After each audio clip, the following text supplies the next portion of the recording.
ভারতের সবথেকে বড় উৎসব আইপিএল 2025 শুরু হবে 22 মার্চ থেকে। তার আগে আইপিএল এর বেশ কিছু আপডেট আপনাদের জানতেই হবে। প্রথম আপডেট, ইংল্যান্ডের ব্যাটসম্যান হ্যারি ব্রুক আইপিএল নিলামে 6.25 কোটি টাকায় বিক্রি হলেও জাতীয় দলের খেলার কথা ভেবে টুর্নামেন্ট থেকে সরে দাঁড়িয়েছেন। এর ফলে বিসিসিআই এর নতুন নিয়ম অনুযায়ী তিনি পরবর্তী দুটি আইপিএল মরশুমে অংশ নিতে পারবেন না। বিসিসিআই বিষয়টি ব্রুক ও ইংল্যান্ড বোর্ডকে জানিয়ে দিয়েছে। গত বছরও ব্যক্তিগত কারণে তিনি IPL খেলেননি।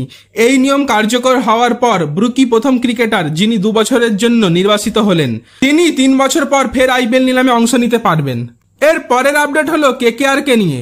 Kolkata night Riders IPL এর মেগা নিলামে প্রায় 24 কোটিতে ভেঙ্কটেশ আয়ারকে দলে ফেরায়, জানিয়ে ব্যাপক আলোচনা হয়। যদিও তাকে আগে রিটেন করা হয়নি, তবে নিলামে তাকে দলে নিতে কেকেআর প্রতিদ্বন্দ্বিতা করে।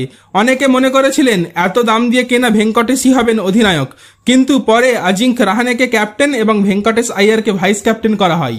এই প্রাইস ট্যাগ কতটা চাপে ফেলবে তা নিয়ে মুখ খুলেছেন স্বয়ং ভেঙ্কটেশ আয়ার।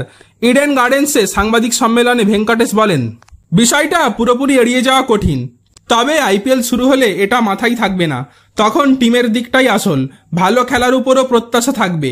কত রান করলাম সেটা বড় কথা নয়, তবে টিম আমার কাছ থেকে কি চাইছে সেটা দিতে পারছি কিনা সেটাই আসল।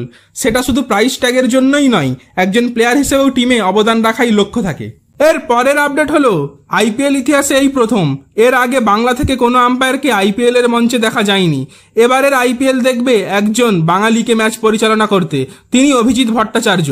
অবশ্য এর আগে আইপিএল এ দায়িত্ব পেয়েছিলেন তিনি, কিন্তু সব ম্যাচেই চতুর্থ আম্পায়ারের ভূমিকায় ছিলেন তিনি, সেটাও 2 বছর আগে। গত আইপিএলে আম্পায়ারদের প্যানেলে তাকে রাখা হয়নি, তবে বঙ্গ আম্পায়ার এবার আইপিএলে 6টা ম্যাচে অনফিল্ড আম্পায়ারের দায়িত্ব পেয়েছেন, যার মধ্যে মুম্বাই ইন্ডিয়ান্স বনাম চেন্নাই সুপার কিংসের মতো মহাগুরুত্বপূর্ণ ম্যাচও রয়েছে আরসিবি বনাম গুজরাট টাইটান্স ম্যাচ। এছাড়াও আরও 5টা ম্যাচে তাকে চতুর্থ আম্পায়ারের দায়িত্ব দেওয়া হয়েছে।